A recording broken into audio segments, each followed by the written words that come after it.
આગળ વાત કરીએ સુરેન્દ્રનગરની, જ્યાં ચોટીલામાં પર્યાવરણને હાનિ પહોંચાડતી કંપનીને પ્રાંત અધિકારીના આદેશ બાદ સીલ કરી દેવામાં આવી છે. સુરઈ ગામમાં આવેલી વર્ની એન્વિરો કેર લિમિટેડ નામની કંપની સામે કાર્યવાહી કરવામાં આવી.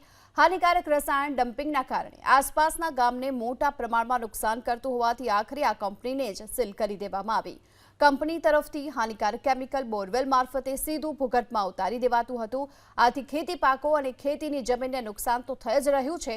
આ સાથોસાથ અહીં વસવાટ કરતા લોકો દુર્ગંધની સમસ્યાથી પણ પીડાઈ રહ્યા છે. કંપનીના આ પાપને કારણે સુરઈ, મોટા હરણિયા, નાનિયાણી, ઝૂંપડા સહિતના ગામમાં પીવાના પાણી અને સિંચાઈના પાણી દૂષિત થતા હોવાથી આખરે આ કાર્યવાહી કરવામાં આવી.